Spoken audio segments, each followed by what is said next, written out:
D&D does 3 things. Number 1, it makes you love people and collaboration and brings you new friends. Number 2, it makes you hate everyone, everything, and destroys existing relationships. And number 3, it gives people a really cool creative outlet. Now, you have guinea pigs, friends, who will validate you and your silly little ideas and even walk their own silly little characters through your silly little ideas and tell you did a good job. Before this channel, and since having started this channel, I've met quite a few people through a mutual appreciation for D&D, and some of them have told me about their own homebrewed races or species that they have designed for their campaigns, and I decided to make a character design for 2 of those species. I know, I usually try to go for at least 3 character designs, but I just started a new part-time job, and let me tell you, the change in my schedule has been kicking my ass. Absolutely thrilled to be showing you these 2 characters inspired by races thought of by Mozart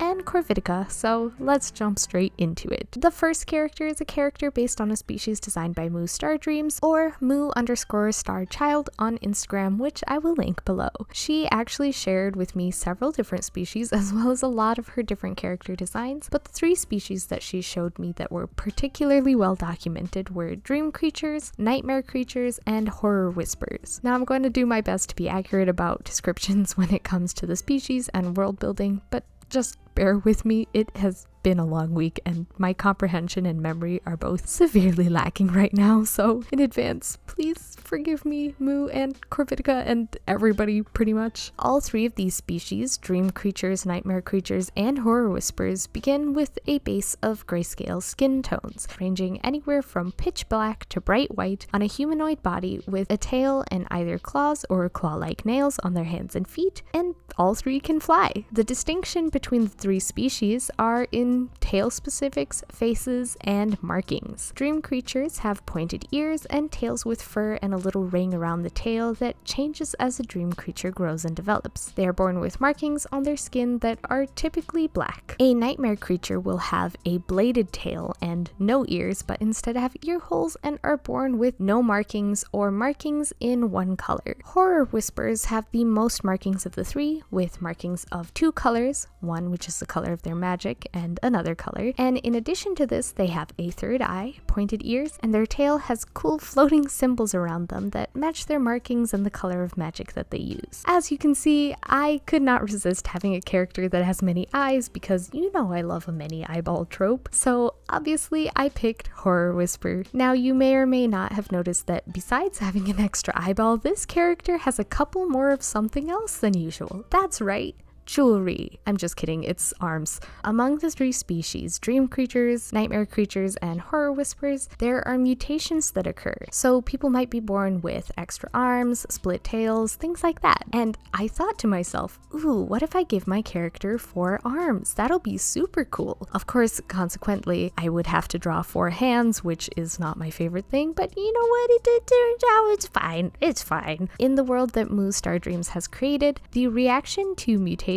in society is a little extreme on either end. Mutations are either treated as a blessing from the deities, and you can be treated essentially as a reincarnated deity, or you are shunned by society and treated as an outcast. Soleil, which is what I lovingly decided to call this character because of the sunburst markings that she was born with, was placed into a temple by her parents to be trained as an aide to the priestesses at a very young age, so she could try and avoid a life of misery like other mutated horror whispers might encounter, which I think worked out pretty well for her. In fact, Moo agreed with this. She created a friend for Soleil by the name of Valentina, who is a priestess at the temple that Soleil works at. Valentina has a lot more mutations, including split tail, many eyes, and many arms, as well as crystals on her cheeks. Valentina is very sweet and kind and gets along very well with the aides and helpers that are in the temple. And since I'm trying to fit 2 speed draws into this one video, I'm going to switch over to talking about the process real quick. As much as I would like to delve into the depths of of her backstory. We should probably talk about art because this is an art channel. I actually had to draw this twice. I have recorded evidence of me making progress and whatnot, but for some reason I did not save the drawing file. I actually think this might have been one of the nights where I fell asleep at my desk and ended up waking up in a panic and probably just shut down everything and didn't realize that I didn't save the piece, which really sucks and is super demotivating and really frustrated me when it came to actually finishing this drawing. But you know, you gotta do what you gotta do. And I put so much effort into designing an outfit for her already. You saw how many iterations I ended up going through. Actually, it was pretty impressive how badly an extra set of arms and not doing a standard standing position really threw me for a loop when it came to clothing design. But I did end up landing on some light clothing with unique sleeves and a white sort of underbust corset thingy with lots of gold jewelry and these fun leg warmer sandal things. I wanted to have a boots vibe without giving her boots because she's got clawed feet, and I feel like it would just be pretty uncomfortable to have long nails and pointy closed-toed shoes, but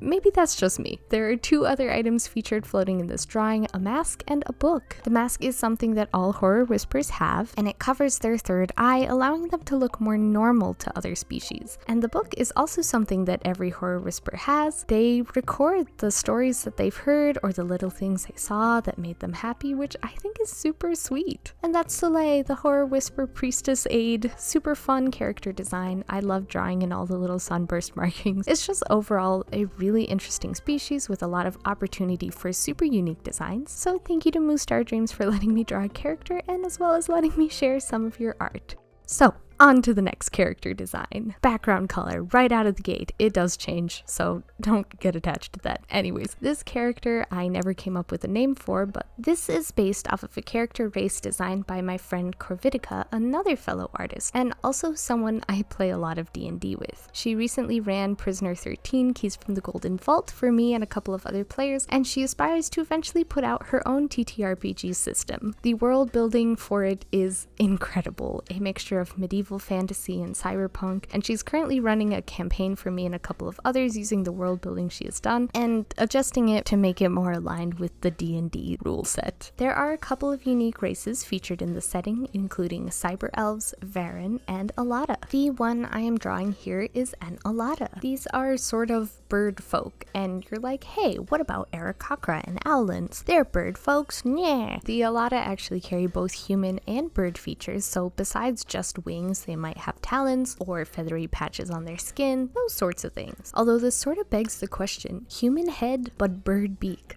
Like human plague doctor mask. I'll have to ask Krita, but so far the Aladas that we have met in-game have all been pretty beakless. While Alada in general are typically found in service roles, they are often part of noble culture and freely enjoy the luxuries of palace life, taking on roles such as royal cartographers, scholars, religious leaders, etc. My Alada character I imagine as a scholar, maybe suited towards temple life. I didn't really think about this character's backstory super hard, but it's kind of funny how I was in a mood to draw priestly adjacent robes, mostly because my Alada is based off of peacocks, especially this picture of this peacock that has both white and blue feathers, and it just begs for flowy outfits and rich, pure colors. In my first sketch, I make this character look very young, fresh, new scholar, and I really like that look, but for this outfit and also the energy in general that a peacock gives off, I don't know, you know, a peacock is kind of like if someone turned a goose into an anime hot boy, if that makes sense. So I look up some anime hot boys for reference, obviously, and not any other reason, and get to work on making the brows more furrowed and the shoulders a little broader, and then making sure the rest of the pose also makes sense. Speaking of pose, I had a ton of trouble with his legs. In fact, up to the end, I simply just do not render the feet. Mostly because I actually wanted him to have bird legs, which is why he has these sort of puffy pants things and then the boots with the separated toes originally, but I just struggled with the pose and the lower half of his body so badly that I gotta admit, I kinda gave up. But the important part is his face and his cool cape anyways. Even though by the end of the drawing his bird legs are just gone, I'm not sure if a lot of genetics automatically right themselves all the time since they are so variable. But my little headcanon is that this guy just has weak legs from them being a hybrid of bird-like and humanoid bones, which is also why he has this very fancy cane that he leans on when he needs it. And yes, you are actively watching me struggle to make his legs be legs. But other than the implied poor structural integrity of his legs, where are the bird aspects, Lady Splitchin? Now, I know peacocks can fly and things, but I sort of imagine this guy doesn't or can't really fly. Instead of getting a fully developed set of flight wings, this guy sort of ended up with a mixture of wings and peacock plumage. So he drapes this sort of blue cape over his actual wings, which are the white sections, because he can't really tuck them away very well and they sort of just drag all over the place and get in the way. Maybe that's why he's so angry looking. Now I'm thinking that this guy sort of takes on a villain arc that is probably really similar to Victor from Arcane, where he starts out as just a really optimistic researcher and then ends up becoming frustrated with the lack of sympathy and funding from nobility for his cause, and then ends up taking things into his own hands to the point of extremes. We love a good scientist gone mad around here. Getting research grants is hard. Let me tell you, if alternate timelines and universes exist, there is one that is very close to this timeline where I have a little more hubris and a lot less fear, and I become a supervillain scientist that is getting arrested for illegal medical practices. But fear not, NSA people. In this timeline, I have health issues, crippling fear, self-doubt, and frequent bouts of executive dysfunction. So